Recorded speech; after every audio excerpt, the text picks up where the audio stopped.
لاریەکانی تاران و تەلەبیب بۆ شکستهێنان بە خەونە ئاڵتوونیەکەی ترامپ. ئایا ئێران و ئیسرائیل خەونەکەی ترامپ بۆ خۆ بە پاڵەوانکردنی ئاشتی تێک دەدەن؟ Ladies and gentlemen, the President of the United States. ئەم ڕۆژانە لە میدیا و سۆشیال میدیاکانی جیهاندا خۆی وەکو ئاشتیخواز و بەدیهێنەری ئاشتەوەیی و سەقامگیری دەردەخات.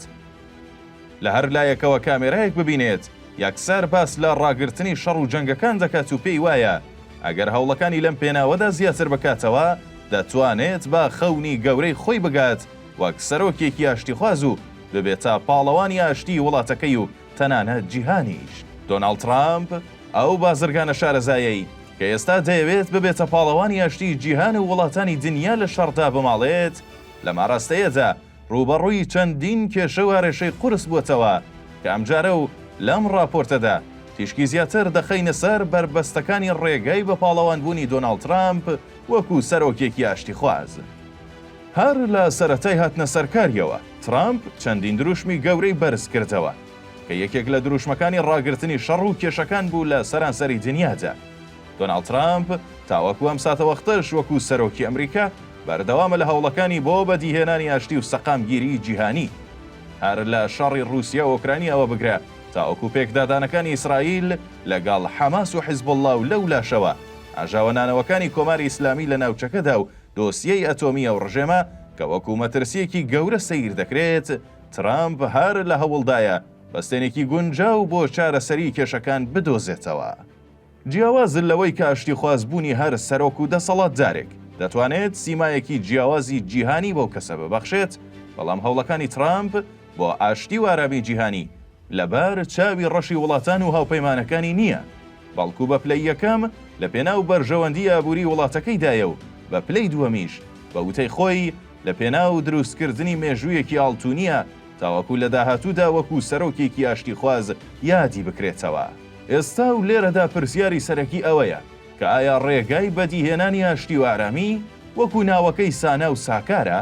ئایا لەمپەڕەکانی بەردەم ترامپ بۆ گەیشتن بە خەونە ئاڵتوونیەکەی چین و کام وڵاتان هۆکاری سەرەکین بۆ دروست نەبوونی ئاشتی؟ بێگومان لە دنیای پڕجەنجاڵی ئەمڕۆدا هەر باسکردن لە پرسی ئاشتەوایی بۆ خۆی قورسە. جا چ بگات بەوەی هەوڵی بۆ بدرێت، چونکە هەر وڵاتە و لەبەر بەرژەوەندی خۆی شەڕ و کێشە دروست دەکات و چاوی لە سوود و قازانجەکانی خۆی سوور دەکاتەوە. لە ئێستاکەشدا کە جیهان بەرەو قۆناغێکی نوێ هەنگاو دەنێت، کۆنتڕۆڵکردنی شەڕ و کێشەکان بڕێک ئەستەمتر بووە. بەڵام بۆ ترامپ کە دەیەوێت بەدیهێنەری ئاشتی بێت، لەلایەکەوە ئیسرائیلی کۆنە هاوپەیمانی ئەمریکا و لەلایەکی دیکەشەوە ئێرانی هەمیشە دژبەری وەکو دوو بربەستی سەرەکی بۆ خەونە ئاڵتوونیەکەی هاتوونەتە مەیدانەوە. ئەم چەند ڕۆژە بەشێک لە میدیا گەورە جیهانیەکان باس لەوە دەکەن کە ئیسرائیل بەبێ لە بەرچاوگرتنی سیاسەت و هەوڵەکانی ئەمریکا خەریکە خۆی ئامادە دەکات تاوەکو هێرش بکاتە سەر دامەزراوە ئەتۆمیەکانی ئێران.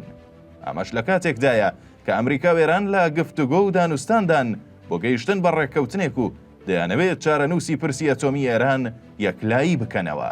هاوکات لەگەڵ بێزاربوونی بنیامین نەتانیاهۆ سەرۆکوەزیرانی ئیسرائیل لە دۆناڵد ترامپ و تێکچوونی پەیوەندیەکانیان، سوپای ئیسرائیل بە نهێنی سەرقاڵی ئامادەکردنی فڕۆکەوان و تیمەکانی ئۆپەراسیۆنە بۆ سەر ئێران کە ئەگەر بێت و ئیسرائیل جوڵەیەکی لەم چەشنە بکات، ئەوە بەشێکی گەورە لە هەوڵەکانی ترامپ بەفیڕۆ دەچن و ئاسایش و نیمچە سەقامگیری ئێستای ڕۆژهەڵاتی ناوەڕاستیش تێک دەچێت. بە جۆرێکی تر ئەگەر ئیسرائیل بەبێ لە بەرچاوگرتنی هەوڵەکانی ترامپ کارێکی وەها بکات، هەڵوێستی زۆربەی وڵاتانی ناوچەکە بەبێ ئەملا و ئەولا گۆڕانی بەسەردا دێت و ئەو کات بۆ ئەمریکاش ئەستەمتر دەبێت کە لە ڕەوتە سیاسیەکەی ئێستای بەردەوام بێت و ناچار پەلکێشی ئەو شەڕە دەکرێت کە دەیەوێت خۆی لێ دەرباز بکات. لەلایەکی دیکەشەوە ڕژێمیێران بە سوود وەرگرتن لە ساردبوونەوەی پەیوەندیەکانی تەلەبیب و واشنتۆن دەستی خۆی پێش خستووە. ئێران لە یەکەمین گەڕەکانی دانوستان لەگەڵ ئەمریکا باسی لەوە دەکرد کە ئامادەن بە هەڵگرتنی سزاکان لەلایەن ئەمریکاوە دەستبەرداری پیتاندنی یۆرانیۆم و دروستکردنی چەکی ئەتۆمی ببن. بەڵام هەر لەم ڕۆژانەدا هەڵوێستی ئێران وەرچەرخانێکی چاوەڕوان نەکراوی بەسەردا هات. تەنانەت کار گەیشتە ئەو شوێنەی کە خودی عەلی خامنەیی ڕێبەری کۆماری ئیسلامی هاتە دەنگ و وتی بە هیچ شێوەیەک وڵاتەکەی ئامادە نییە ڕێکەوتن لەسەر نەپیچاندنی یۆرانیۆم بکات. عەباس عێراقچی وەزیری دەرەوەی ئێرانی شاماژەی بەوە کرد کە دەستبەرداری پیچاندنی یۆرانیۆم نابێت. کۆی ئەم باسانە جەرخەری و ڕاستیان کە ترامپ بە بەردەوام بوون لەسەر بەدیهێنانی ئاشتی خەریکە لەلایەکەوە ئیسرائیلی هاوپەیمانی خۆی پەراوێز دەخات و لەبیر دەکات. هەمان ئیسرائیل کە خواست و ویستی کۆتایی هێنانە بە دەسەڵاتی ڕژێمی ئاخوندی ئێران و لەلایەکی دیکەشەوە ڕێگا خۆش دەکات بۆ ئەوەی ڕژێمی ئێران سەقفی داواکاریەکانی بەرزتر بکاتەوە. کۆی ئەمانەش ئەگەر بگەنە خۆناغێکی هەستیارتر دەتوانن ببنە هۆی بەدین نەهاتنی خەونە ئاڵتونیەکەی ترامپ کە گەیشتنە بە ئاشتی جیهانی و بە پاڵەوانبوونی خۆی وەک سەرۆکێکی ئاشتی خواز.